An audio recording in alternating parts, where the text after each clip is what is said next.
Arlene. Welcome to part 2 of my mixed media altered shadow box tutorial. In this video, I'll be showing you how I created the 12x12 scrapbook page using Graphic 45's Secret Garden collection. On this layout, I'll be selecting sheets from the 12x12 paper pad.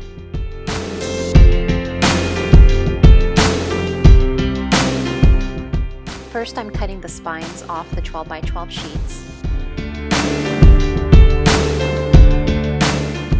I'll be using the Secret Garden sheet as the background of my layout. I'm taking measurements of the inner panels of the box so I can line it with design paper. The box is a tinge taller on one end, so I'm marking the box up with a pencil so I know which way the layout is going to adhere down onto the box. I'm taking a brush and my Lindy Stamp Gang stains in my Mojito Green, and I'm painting up the areas that will be peeking through the design paper. You'll find later that I'll layer on some lace and flowers just to kind of touch up areas that peek through. I stained the entire back side of the box, which is going to be sliding through the front panel, and I'm using stains so it's not dimensional, and you'll see it's a little uneven, but the color evens out as the stain begins to dry. Here I'm taking some strips and some score tape, and I'll be using that on two sides of the box. These are the two sides of the box that peek out when you slide the mixed media piece over.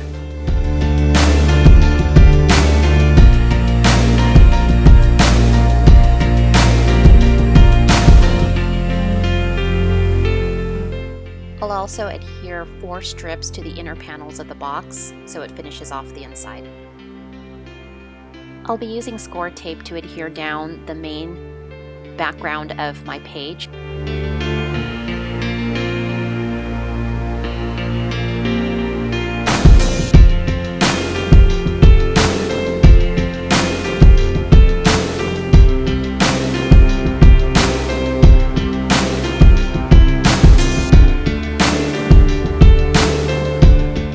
I'll be adding these large 7-inch doilies onto the background of my layout, and here I'm just positioning some photos that I'll be using on the page, as well as some pieces of Secret Garden that I've had from past projects.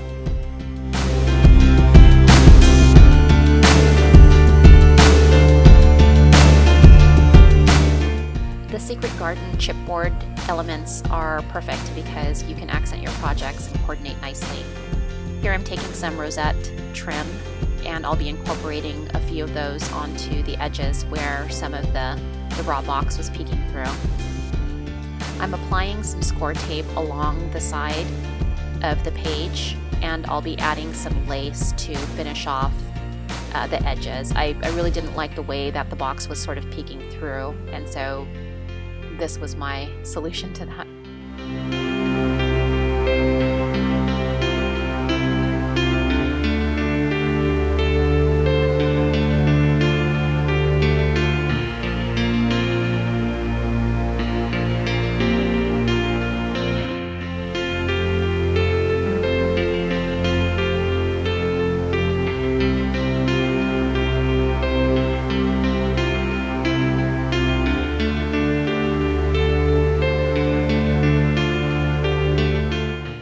I'm positioning the white doilies, and I'll be adhering them down with a simple glue stick by Scotch. To add strength to the photos, layer them onto design paper. Use a sanding block to sand down the edges of the chipboard pieces. Now I'm going to start pulling the layout together, and I'll be gathering some flowers and different metal embellishments to accent the page.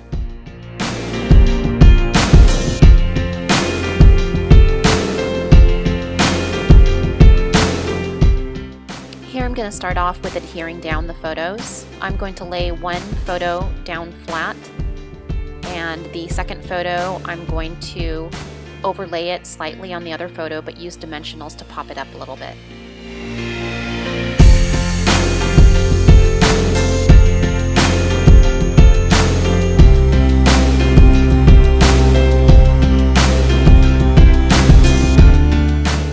Here I'm taking the 12x12 alphabet sticker sheet, and I'm using the numericals for the year 2000, and I'm lining them up on a ruler to get them straight when I apply it down on the chipboard piece.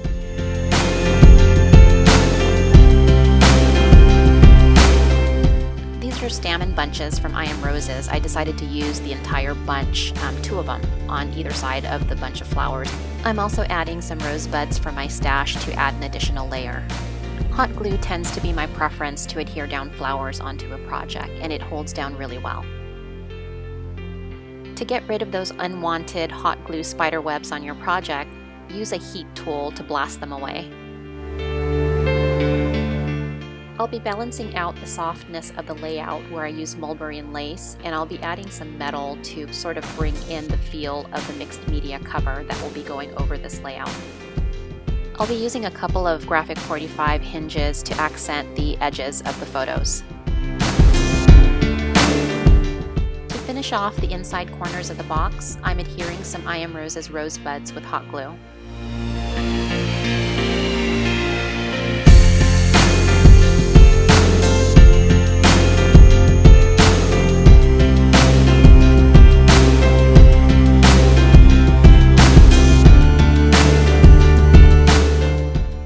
I'll be layering a Secret Garden chipboard piece onto a clock face using some E6000 glue.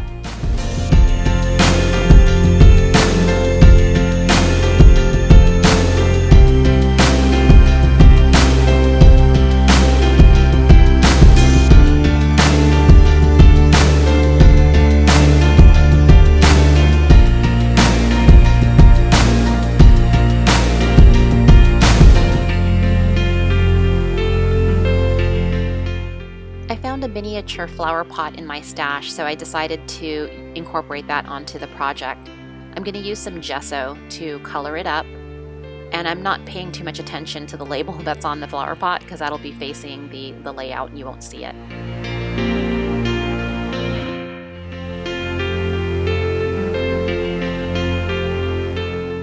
I'm going to add a bunch of I Am Roses rosebuds into the pot, and I found this moss in my stash that I'll be using to stuff the pot at the base of the roses. I'll be using hot glue to hold everything together inside the flower pot.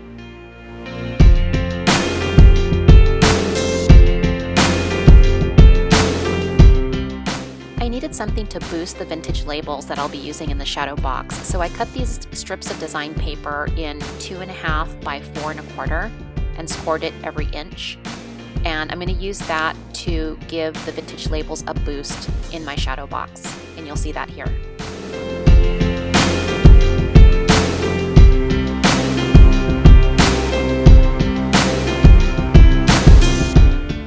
In order for the tube to keep its shape, I stuffed it with some packaging paper.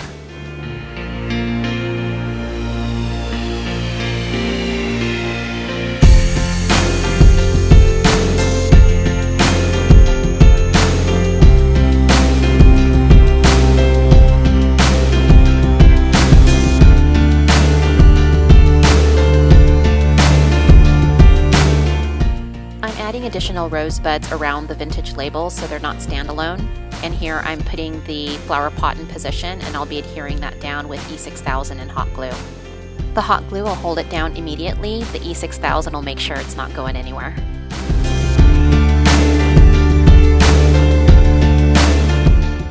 Now I'm moving on to the side panel of the box. I'm adding some score tape, and over the score tape I'll be applying some lace.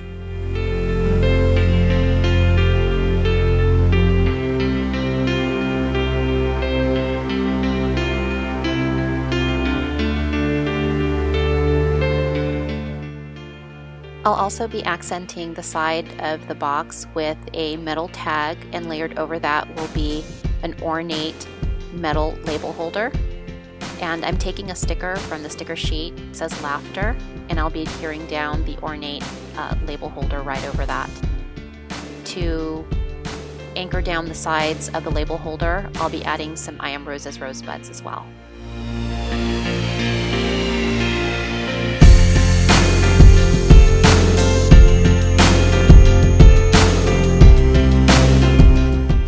We're done with the layout. I'm going to go ahead and put that into the mixed media cover. And here are some photos of the final project.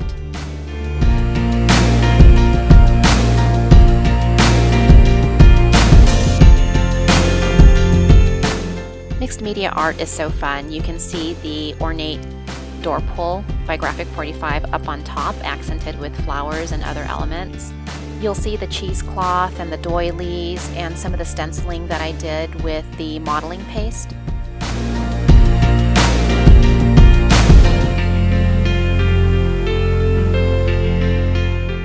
The ornate door pull and doorknob are two of my all-time favorite metal staples by Graphic 45, and I love the way that they look in this mixed media piece. Also see the metal butterfly and ornate metal keyhole here. The Imaginarium Designs chipboard piece, Lifetime of Memories, was perfect for this project.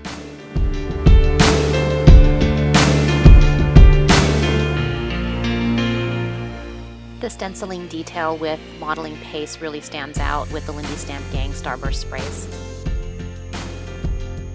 Incorporating the Graphic 45 staples metal embellishments is so fun, and here you'll see a whole bunch of them on my project. There are so many unique projects you can create with the 12x12 matchbook box by Graphic 45, and I really enjoy how you can create a layout and pull it out from under something that looks completely different. You'll see two completely different looks from the mixed media casing compared to what I did with the interior with the scrapbook page.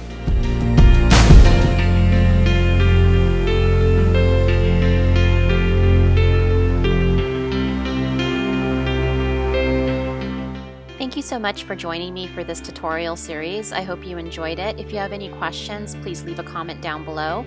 Visit the Graphic 45 blog at g45papers.typepad.com. Thanks for watching.